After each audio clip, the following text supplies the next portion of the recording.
The winter arrived without mercy.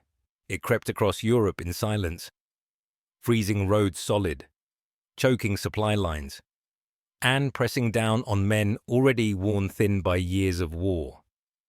In the dark hours before dawn, entire divisions stood knee-deep in snow, unsure whether the next sound would be artillery or silence. Somewhere between exhaustion and resolve, history reached a breaking point. This was not just another battle. This was the kind of moment that decides whether alliances endure or fracture. Maps in warm rooms showed clean lines and neat arrows, but the reality on the ground was chaos.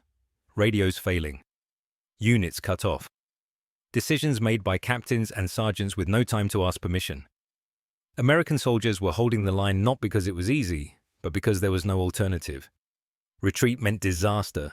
Standing fast meant survival. Behind the scenes, something more dangerous than enemy fire was brewing. Pride, credit, words waiting to be spoken aloud. In coalition warfare, bullets kill soldiers, but careless statements can wound trust. And trust, once broken, is almost impossible to restore. The enemy understood this. Some allies did not. What few realized at the time was that this frozen winter would expose more than military strength. It would reveal character. It would test whether leaders valued truth over applause, unity over ego, and victory over personal glory. One remark, spoken too confidently, too publicly, would ignite a storm that nearly tore the alliance apart at the worst possible moment. This is the story of that winter, a story about restraint and recklessness, about men who fought in silence, and others who spoke too loudly, and about one leader who understood that saving an alliance sometimes matters more than winning an argument. If you value honest history and stories that go beyond the textbooks, subscribe to the channel now.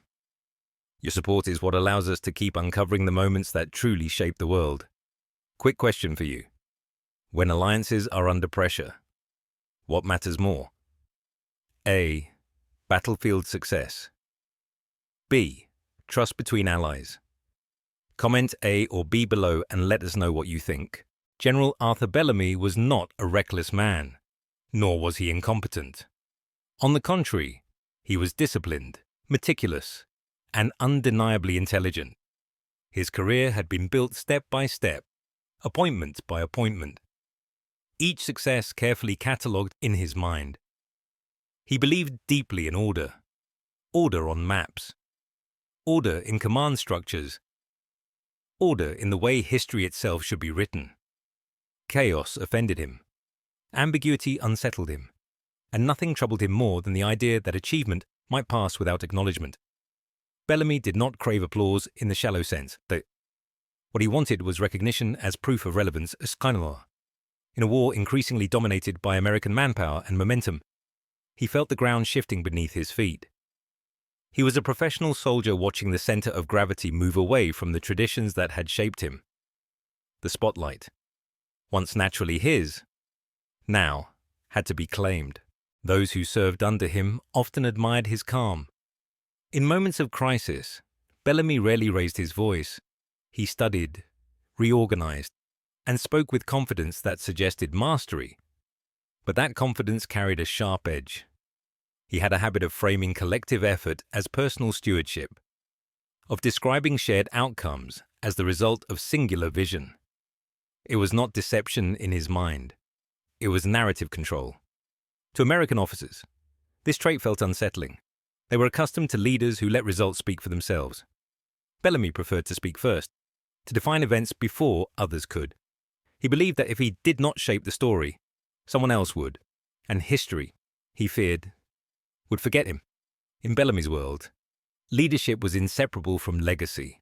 Battles were not only fought on frozen ground or in shattered towns, but in memory, memoirs, and headlines. And as the war reached its most critical phase, that hunger for legacy would quietly place him on a collision course with allies who valued something far simpler: doing the job, and letting the truth follow later.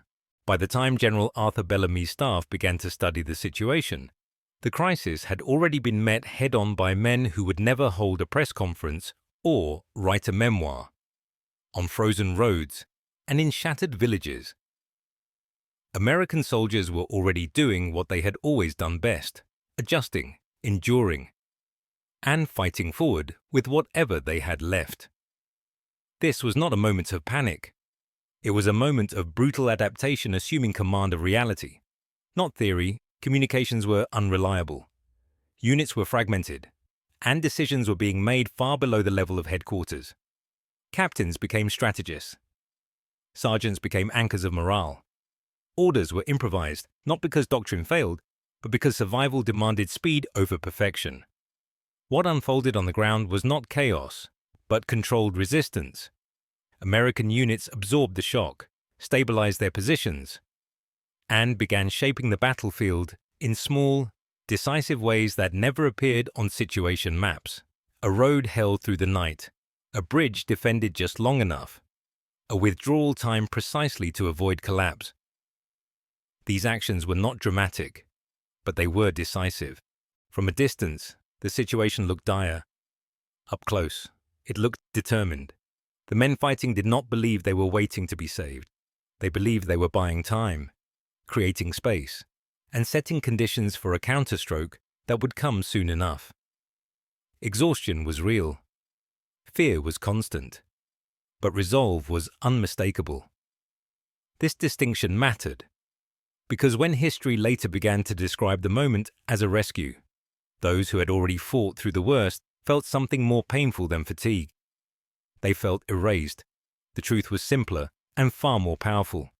The crisis did not end because someone arrived to fix it. It ended because Americans on the ground refused to let it break them. The battle was already being fought, and in many ways already being won, before anyone thought to claim ownership of it. The decision to adjust command authority was never meant to carry symbolism. It was a technical solution to a technical problem. Broken communications, fractured coordination, and the simple reality that war does not pause while headquarters debate structure. Authority shifted briefly so information could flow faster, and orders could reach the front before opportunities disappeared. Nothing more was intended, but intention and interpretation are rarely the same in moments of pressure. To American commanders, the change was cooperation in its purest form. One ally helping another solve a problem in real time. With no thought given to hierarchy or prestige, it was a temporary bridge, meant to hold just long enough for the situation to stabilize. No one on the ground mistook it for surrender of responsibility. They continued to fight, decide, and act as they always had. General Arthur Bellamy, however, saw something different. To him, the transfer felt less like logistics and more like validation. In a war where influence was steadily shifting westward, this moment appeared to restore balance, or at least recognition. He interpreted authority as endorsement, coordination as confirmation. What was designed as a short-term necessity began to harden into a personal narrative. This misunderstanding did not begin with malice. It began with perspective. Bellamy viewed leadership through structure and formal control. The Americans viewed it through action and outcome. Both believed they were right, and neither realized how dangerous the gap between those beliefs would become. Temporary authority has a way of lingering when it feeds pride. What should have remained an invisible adjustment soon acquired meaning it was never meant to hold. And once meaning replaces function, facts become vulnerable to interpretation. In coalition warfare, misunderstandings rarely announce themselves as such. They emerge quietly, framed as confidence or efficiency, until one side realizes too late that the same moment has been remembered in two very different ways. The press briefing was supposed to be routine. No flags were raised, no tempers flared, no warning bells sounded in advance. General Arthur Bellamy stepped forward with the calm assurance of a man who believed the hardest part was already behind him. The room was warm, the microphone steady, the reporters attentive. Outside, men were still fighting.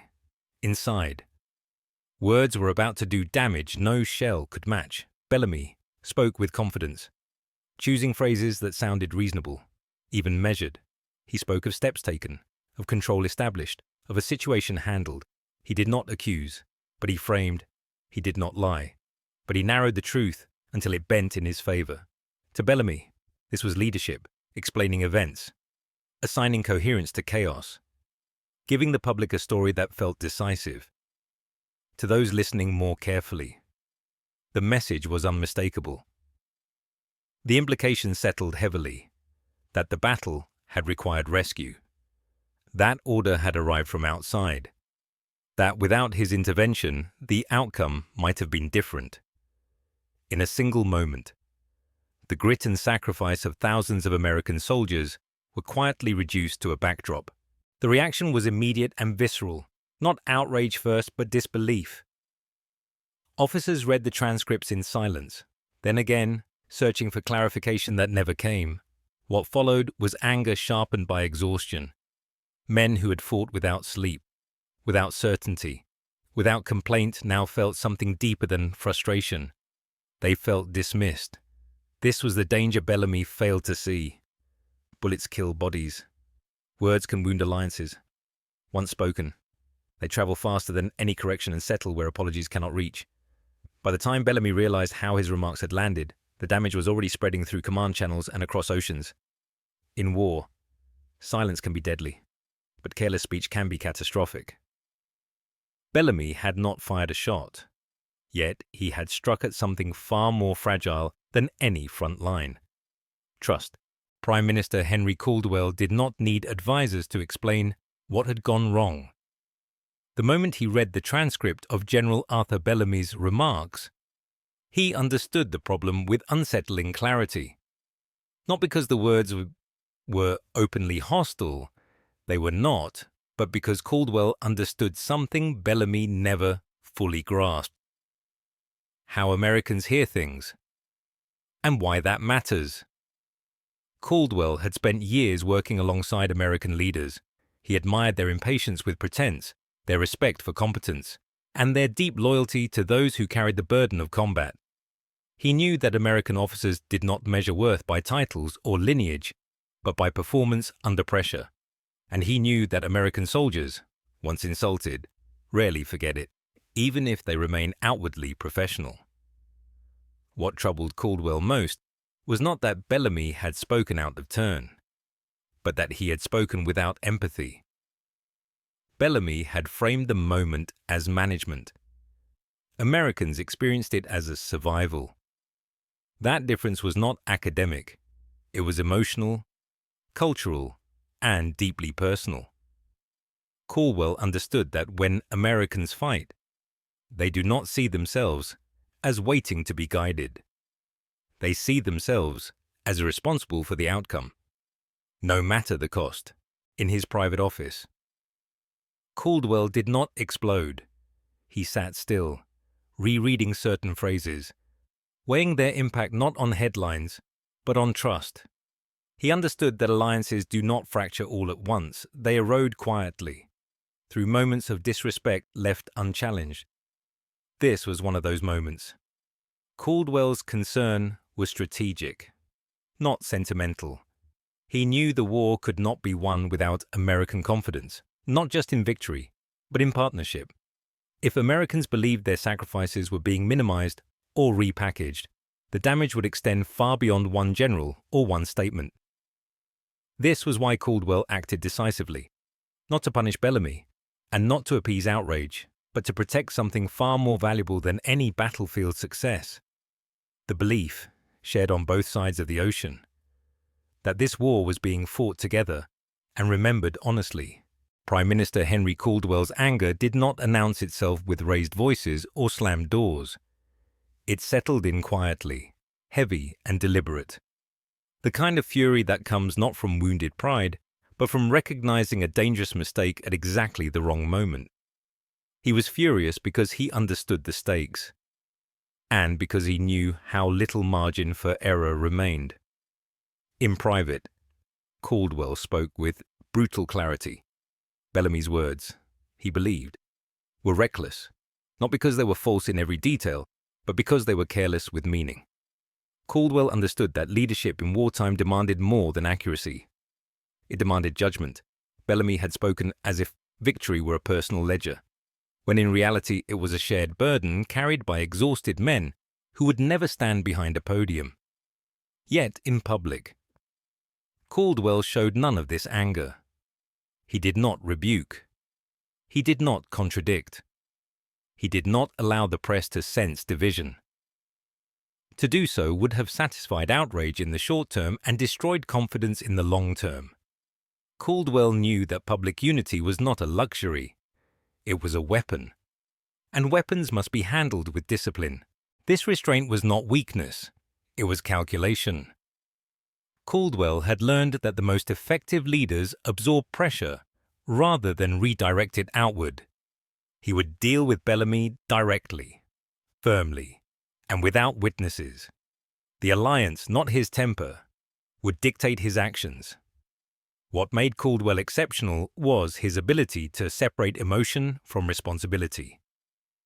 He allowed himself anger only in private, where it could sharpen his thinking rather than cloud it. In public, he projected steadiness because he understood that millions were watching, not just enemies, but allies searching for reassurance. This was the burden of real leadership, to feel the full weight of outrage, yet refuse the comfort of release, to know when silence protects more than speech.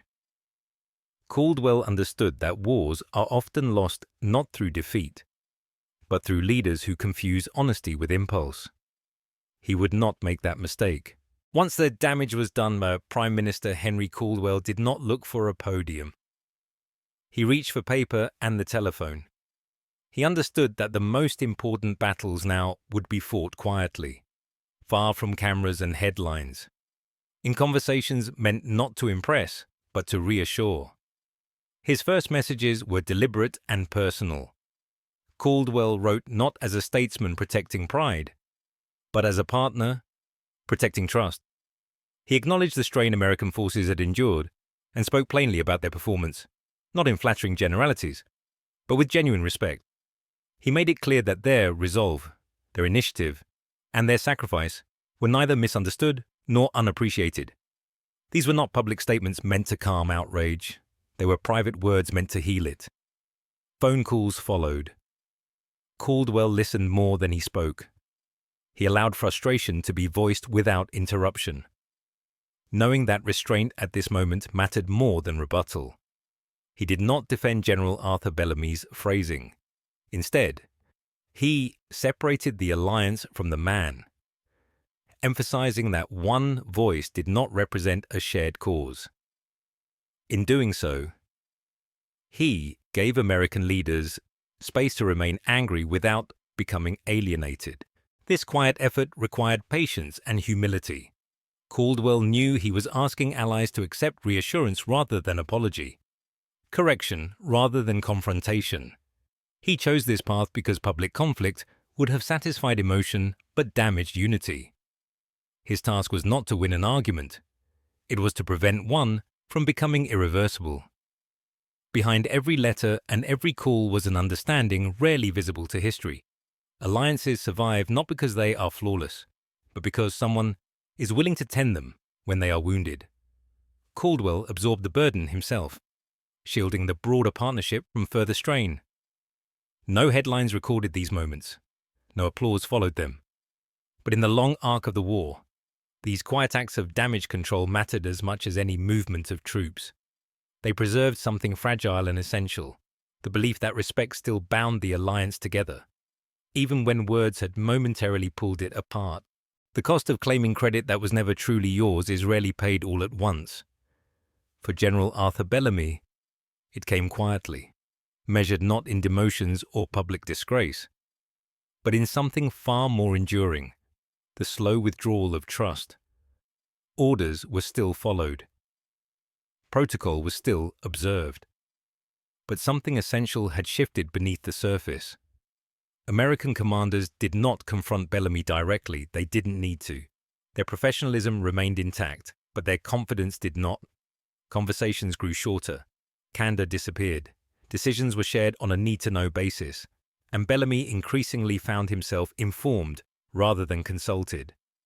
In coalition warfare, that distinction is everything. Bellamy had not intended this outcome. In his mind, he had simply shaped the narrative before others could distort it. Yet by placing himself at the center of a collective struggle, he had signaled, intentionally or not, that recognition mattered more to him than partnership. That perception lingered. Long after clarifications were issued and tempers cooled, what Bellamy failed to understand was that credibility cannot be reclaimed through correction. Once allies believe you are willing to take credit at their expense, they begin protecting themselves not with hostility, but with distance. The alliance continues, but the bond weakens. Coordination becomes mechanical. Trust becomes conditional. This was the true price of stealing credit. Not public condemnation, but isolation within success. Bellamy remained competent, experienced, and respected on paper, but the informal influence that defines real leadership had slipped away. When future crises emerged, decisions were shaped elsewhere, by those whose words had matched their actions. History rarely records these moments with drama. There are no speeches announcing lost confidence, no documents declaring diminished standing. But those who lived through it understood. Bellamy's greatest loss was not reputation. It was relevance, and in war, as in life, relevance is sustained not by what you claim, but by what others believe you have earned. History did not rush to judgment. It rarely does. Long after the snow melted and the headlines faded, the truth emerged slowly. Through after-action reports, personal diaries, letters written late at night, and memories carried by men who had no reason to embellish what they endured. Piece by piece, a clearer picture replaced the hurried narrative that had once dominated the conversation. Operational records showed who moved first, who held longest, and who absorbed the greatest pressure. Unit logs revealed decisions made under fire, before authority shifted and before speeches were delivered. Memoirs written years later, when pride had less incentive and reflection had taken its place, spoke with a quieter honesty, again and again. The same conclusion surfaced. The crisis had been met and contained by American forces already engaged in the fight. General Arthur Bellamy's role, when viewed without the urgency of wartime politics, appeared competent but limited. He coordinated, he organized, he contributed, but he did not transform the battle. The momentum that broke the enemy's advance had already been building before his presence carried weight.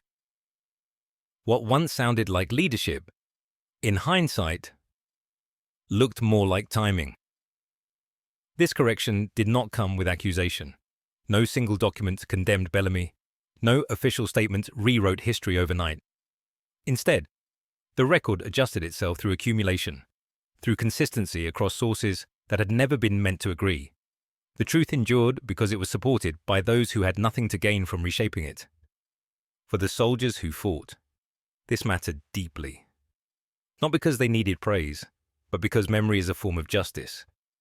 History eventually gave credit where it belonged, not loudly, but firmly. And in doing so, it reminded future generations of a simple truth.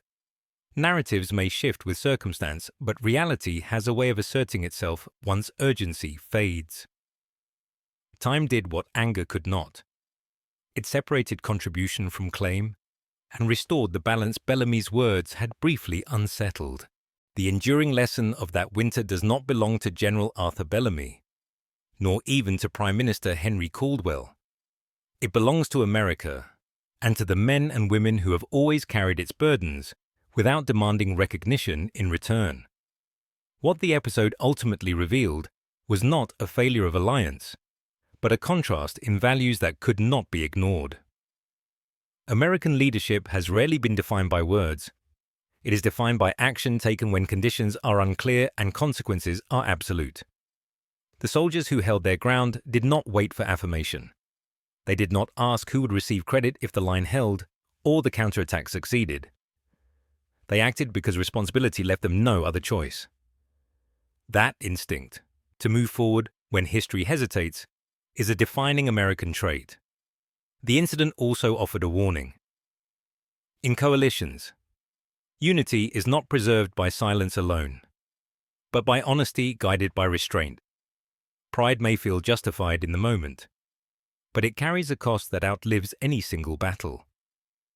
America's strength has always rested on a different foundation: credibility earned through performance, and trust sustained by consistency. Prime Minister Caldwell understood this, and in doing so, he affirmed something Americans have long believed. True allies do not compete for applause.